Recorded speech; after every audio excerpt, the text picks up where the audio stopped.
Next topic करेंगे बेटा अब हम जो हमारे D&F ब्लॉक है। हमने फिजिको केमिकल प्रॉपर्टीज कर ली सारी, तो नेक्स्ट है बेटा वो हमें दो ऑक्सीडाइजिंग एजेंट्स करने हैं। ठीक है, तो बेसिकली हम क्या करेंगे, साल्ट कंटेनिंग ऑक्सो एनायंस। ठीक है, ऑक्सो एनायंस बेटा क्या होते हैं बेसिकली कि ऐसा एनायन हमारा कि जो ऑक्सीजन जिसमें काफ़ी सारे हैं और ओवरऑल उसके ऊपर क्या है, नेगेटिव चार्ज है। बेसिकली इसमें हम दो आयंस करेंगे बेटा, एक ये है हमारा दिस इज डाइक्रोमेट आयन और एक हम करेंगे MnO4 नेगेटिव, ये है परमैंगनेट आयन। ठीक है, तो this is dichromate ion and this is permanganate ion. अब बेटा अगर इसके आगे हमारा देखो 2 नेगेटिव है तो हम 2 पोटेशियम लगा देंगे, तो ये हमारा क्या हो जाएगा, इसके ऊपर पूरा हमारा 2 पॉजिटिव है। तो एक जो हम ऑक्सीडाइजिंग एजेंट करने जा रहे हैं दैट इज पोटेशियम डाइक्रोमेट, और एक हम यहाँ पर जो करेंगे दैट इज पोटेशियम परमैंगनेट। ठीक है, KMnO। तो इन दोनों को अब हम नेक्स्ट जो अब हमारा टॉपिक है और इम्पॉर्टेंट टॉपिक है बेटा, इसमें से रिएक्शंस बहुत बार आते हैं, लास्ट ईयर भी आए थे। तो इनकी जो ऑक्सीडाइजिंग प्रॉपर्टीज़ हैं because they are very good oxidising agent, मतलब बहुत स्ट्रॉन्ग ऑक्सीडाइजिंग एजेंट होते हैं ये, कि ज़्यादातर मोस्ट ऑफ दी जितने भी हमारे रिड्यूसिंग एजेंट्स हैं सबको ये क्या कर देते हैं, बेसिकली ये ऑक्सीडाइज कर देते हैं। ठीक है बेटा, आ रही है बात समझ में? तो इनको अब हम एक एक करके करेंगे। तो पहले हम करेंगे पोटेशियम डाइक्रोमेट, तो इसको ऐसी भी हमारी हेडिंग है कि साल्ट कंटेनिंग ऑक्सो एनायंस। कैसे साल्ट हम डिस्कस करेंगे जिसके अंदर ऑक्सो एनायन होते हैं, ऑक्सीजन कंटेनिंग एनायन होते हैं। ठीक है बेटा, क्योंकि कई बार कुछ नहीं पता बेटा कि एक नंबर में वो यही पूछ ले कि नेम अ साल्ट हैविंग ऑक्सो एनायन, क्योंकि अगर हम हेडिंग पर ध्यान नहीं देंगे, तुमने पूरा पढ़ लिया, तुमने हेडिंग पर फोकस ही नहीं किया, तो तुम्हें आंसर आते हुए भी तुम्हें जब ये पता लगेगा कि उसका आंसर तो K2Cr27 या KMnO4 लिखना था, तो कितना गुस्सा आएगा, लाइफ टाइम गुस्सा आएगा जब भी उस नंबर के कटने का दुख होगा। ठीक है ना बेटा, तो इसलिए नोट्स में एटलीस्ट बेटा किसी भी चीज को मिस मत करो, क्योंकि पता नहीं कहाँ से क्वेश्चन तुम्हारे पास सामने आ जाए। ठीक है, तो हम सबसे पहले करेंगे पोटेशियम डाइक्रोमेट। तो पहले हमें देखो दोनों में ही बेसिकली हमें क्या करना है, सबसे पहले हम किस ओर से इसको प्रिपेयर करते हैं। ओर समझते हो बेटा क्या होती है, क्योंकि एक यूनिट थी वो तुम्हारी निकल चुकी है, अदरवाइज तुम्हें और पता होता भी। तुमने 10th में देखा होगा जो खनिज होते हैं हमारे, ठीक है, और एक हमारा होता है अयस्क। ठीक है, एक अयस्क होता है और एक खनिज होता है। अच्छा, ये वाला टॉपिक भी तुम्हारे टाइम में 10th से निकला हुआ था, क्योंकि उस टाइम कोविड टाइम था, तो तुमने ये वहां भी नहीं किया है, तो इसलिए कोई नहीं, मैं तुम्हें बताती हूँ कि और क्या होते हैं। बेसिकली एक वर्ड होता है और एक होता है मिनरल। ठीक है, तो और मिनरल में बेसिक डिफरेंस क्या होता है, देखो कोई भी जैसे हमारा मेटल है, ठीक है, तो ज्यादातर मेटल को हम कैसे निकालते हैं, अर्थ क्रस्ट में से एक्सट्रैक्ट करते हैं, धरती की भूपर पट्टी अगर हम हिंदी में बोले तो। ठीक है, तो दैट इज अर्थ क्रस्ट। तो अर्थ क्रस्ट में जैसे धूल मिट्टी के साथ चट्टानों के बीच में ऐसे अलग अलग कंपाउंड की फॉर्म में और कंपाउंड्स के साथ बंधे हुए फॉर्म में मेटल रहते हैं। सोना ऐसे नहीं रखा हुआ कि आराम से मैंने हटाए पत्थर और सोना का बिस्किट रखा है, मैं निकाल लूंगी और हम बना लेंगे ज्वेलरी, ऐसे नहीं होता। वो इतने गंद में और बहुत सारी चीज़ों के साथ कहीं कहीं फंसा रहता है, तो उसमें से निकाल कर उसको साफ करके फिर उसको प्यूरिफाई करने की एक पूरी टेक्निक होती है, पूरी यूनिट थी तुम्हारी एक्सट्रैक्शन ऑफ मेटल फ्रॉम ओर, तो वो यूनिट अब तुम्हारी निकाली जा चुकी है। तो और बेसिकली क्या होता है कि देखो अब कोई भी मेटल, मान लो ये 2 फॉर्म्स हैं और इन दोनों फॉर्म में हमें मिल रहा है अर्थ क्रस्ट में। अब इसमें क्या है कि मेटल हमारा कम है, ठीक है, इसके साथ गंदगी काफी ज्यादा है। ठीक है, और यहाँ पर हमारा जैसे ये मैंने कहा मेटल है, अब इसमें भी मेटल है हमारा, इससे थोड़ा ज्यादा है। ठीक है, और हमारी यहाँ पर इम्प्यूरिटी है। अब हमारा देखो बेटा दोनों ही चीजों में मेटल हमें मिल रहा है, बट जिस फॉर्म में से मेटल को हमें निकालना आसान पड़े, इकोनॉमिकली हमें फायदा हो कि जितना पैसा हम निकालने में लगा रहे हैं उससे ज्यादा पैसा हमें तब कमाने में मिले जब हम उसको साफ करके बेचें। ठीक है, तो दोनों ही फॉर्म्स जिसमें मेटल हमें अर्थ क्रस्ट में मिल रहा है वो दोनों ही उसकी क्या कहलाएंगे, मिनरल, दोनों ही उसके खनिज हैं। खनिज मतलब कि जिस भी रूप में अगर धातु धरती की भूपर पट्टी में पाई जाती है वो रूप उसका खनिज कहलाता है। ठीक है, कि the form in which metal is present in earth crust, तो all forms are combinedly called as mineral, उनको हम मिनरल कहते हैं। But that mineral from which metal can be easily and economically extracted, कि वो वाली फॉर्म जहां से हम मेटल को को आसानी से और पैसे के फायदे के साथ निकाल सके। तो ऐसे वाले मिनरल को हम उसकी कहते हैं ओर, ठीक है, उसको कहते हैं उसका अयस्क। समझ में आ रही है बेटा बात, ठीक है। तो ओर क्या होता है, तो ore is that form of एक तरीके से मेटल, कंपाउंड की फॉर्म में भी हो सकता है, कई बार अनकम्बाइंड फॉर्म में भी, जैसे सिल्वर गोल्ड है वो इतनी जल्दी रिएक्ट नहीं करते हैं। तो गोल्ड हमें किसी कंपाउंड की फॉर्म में कंबाइंड रेयरली मिलता है, वैसे उसकी भी ओर होती है, पर वो फ्री फॉर्म में मिलता है। पर फ्री फॉर्म का मतलब ये नहीं साफ साफ रखा हुआ है, गंदगियां बहुत ज्यादा लगी रहती हैं, तो उन सबको हटाना भी एक चैलेंज होता है। पूरी प्रोसेस हमें अप्लाई करनी पड़ती है ताकि वेस्ट वो बिल्कुल भी ना हो और हम उसको बाहर निकाल सकें, ठीक है बेटा। तो अर्थ क्रस्ट से मेटल को प्योर फॉर्म में पा लेना वो क्या होता है बेटा, और इकोनॉमिकली फायदे के साथ, पैसे का भी हमें फायदा। और जैसे अगर मान लो यहाँ कम है पर इसको निकालना आसान है और यहाँ से पैसे का हमें ज्यादा फायदा हो रहा है, यहाँ से कम हो पा रहा है, बेशक यहाँ ज्यादा है, तब ये इसकी ओर कहलाए, ठीक है। तो वो फॉर्म जिससे हम इजीली और इकोनॉमिकली एक्सट्रैक्ट कर सके मेटल को, तो that form of metal is called its ore, उसको हम उसकी ओर कहते हैं। तो अब हम पोटेशियम डाइक्रोमेट को भी जब हम बनाते हैं तो किस फॉर्म में से बाहर निकाल रहे हैं, तो हम पहले इसकी ओर का नाम भी देखेंगे, ठीक है। और कई बार खाली यही एक नंबर में बहुत बार आया हुआ है, name the ore of potassium dichromate, give the formula of ore of potassium dichromate, कि उसके ओर का नाम, उसकी ओर का फॉर्मूला, तो ये दोनों ही चीजें हमें पता होनी चाहिए, ठीक है। और नाम भी इसकी ओर के 3 हैं, तो इसलिए तीनों ही नाम को बेटा तुम याद रखो, ठीक है। बेसिकली जो उसकी ओर है वो है Fe(Cr2O4), ठीक है, ये तो है इसका फॉर्मूला, ठीक है। इसको हम क्रोम आयरन भी कहते हैं, इसकी ओर के नाम को हम क्या कहते हैं बेटा, क्रोम आयरन भी कहते हैं, फेरोक्रोम भी कहते हैं, और इसको हम क्रोमाइट भी कहते हैं,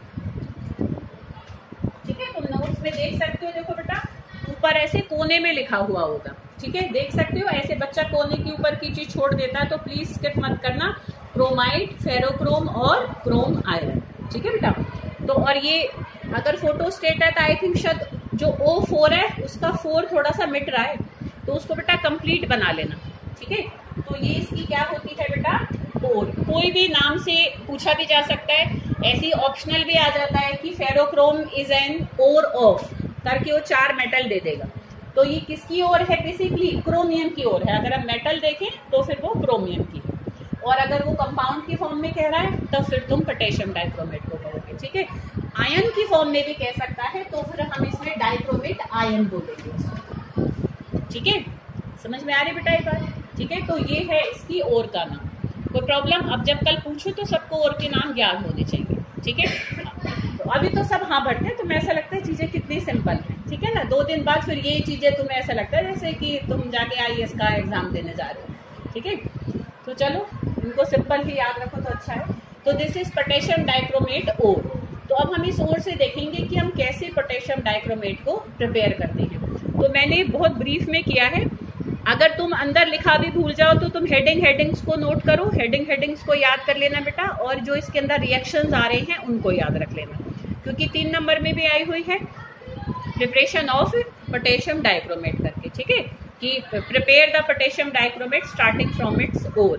तो पहले ओर का नाम लिखो, एक पॉइंट लिखो, उसका रिएक्शन लिखो, दूसरा पॉइंट लिखो, इस तरीके से ऐसा अपना कंप्लीट करो। तो फर्स्ट है हमारा प्रिपरेशन ऑफ सोडियम क्रोमेट। तो पहला हमारा इसका मेथड क्या होता है, देखो प्रिपरेशन में पहला स्टेप अगर हम देखें तो how we can prepare potassium dichromate from its ore, ठीक है। तो सबसे पहला इसका क्या है स्टेप, प्रिपरेशन ऑफ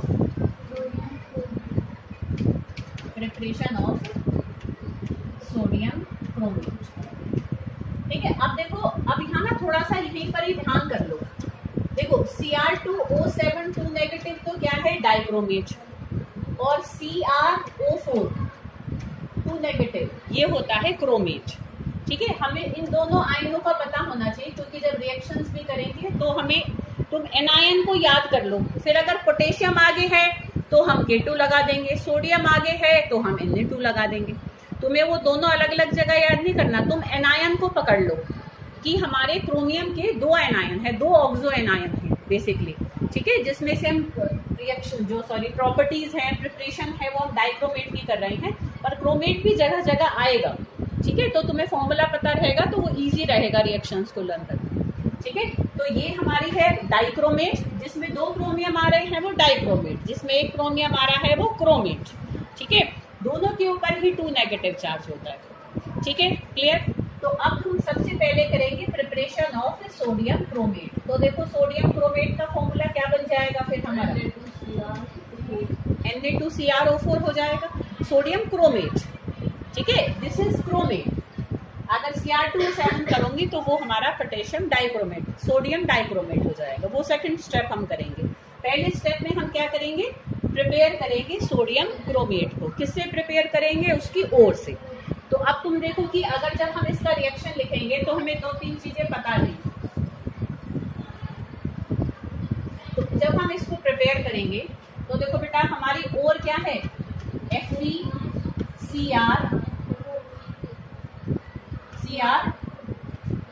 Cr2O4 है ना ये हमारी।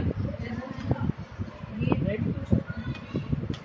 अच्छा, ये जब आई थिंक शायद शार्प हो जाता है जब चलता है ना, तो ये हमारा FeCr2O4। अच्छा, इसको ऐसे करके भी लिख सकते हो, ऐसे टुकड़ों में भी तुम देख सकते हो कि ये जो ओर है ना बेसिकली ये होती है जो हमारी क्रोमाइट ओर की, जो FeCr2O4 को मैंने इकट्ठा करके लिख दिया है। देखो Fe 2 Cr है और 3 ऑक्सीजन है और 1 ऑक्सीजन है, तो मिलाकर ऐसे भी लिख सकते हैं। तो मैं ऐसा भी लिखा मिल सकता है।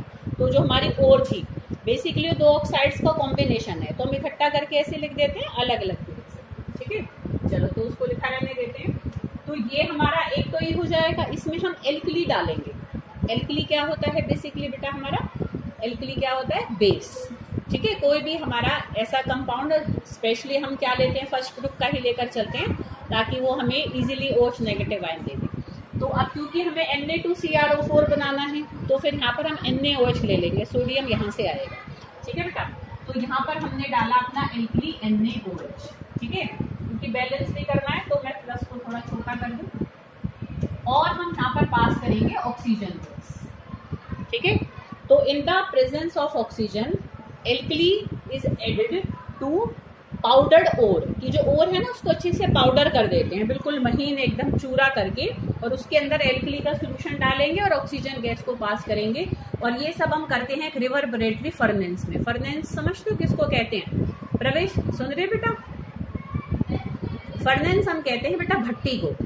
ठीक है, तो मतलब बहुत हाई उस पर फ्लेम पर उसको फिर गर्म किया जाता है। रिवर्बरेटरी फर्नेंस बेसिकली इस तरीके के होते हैं, ऐसे खुले हुए से होते हैं ताकि ऑक्सीजन अच्छी तरह से पास हो जाए। बेसिकली रिवर्बरेटरी फर्नेंस से खुले ऐसे ऊपर से तो खैर नहीं होते हैं, वैसे ही चौड़े फैले हुए होते हैं, नीचे ना उसमें छेद होते हैं तो, और उनके ढक्कन होते हैं।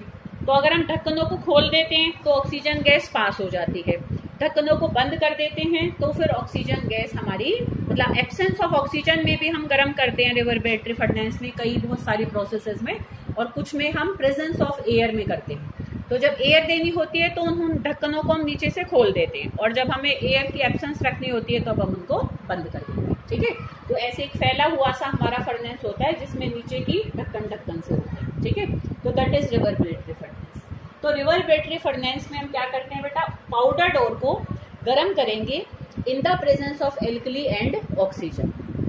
आगे बेटा बात समझ में, क्या बनेगा यहाँ से हमारा सोडियम क्रोमेट। ठीक है, क्या बनेगा बेटा, सोडियम क्रोमेट। तो देखो ये चीज तुम्हें याद रहेगी, ओर का फॉर्मूला याद रख लोगे तो ऐसे स्मार्टली लर्न करा करो। रिएक्शन को देखकर घबराना नहीं है, मैं इतना बड़ा रिएक्शन कैसे याद करूंगी, क्योंकि कईयों में हमारी कोई सीक्वेंस नहीं होती है। तो ये हमारी ओर है, यहाँ पर क्या बनेगा, सोडियम क्रोमेट। तो ये हमने बनाया सोडियम क्रोमेट। ठीक है, अब साथ में हमारा वाटर भी बन जाएगा। ठीक है, और जो आयरन है देखो ये भी किसी फॉर्म में बाहर निकलेगा, तो ये अपनी ऑक्साइड बनकर बाहर निकलेगा, तो यहाँ पर हमारा Fe2O3 बन जाएगा।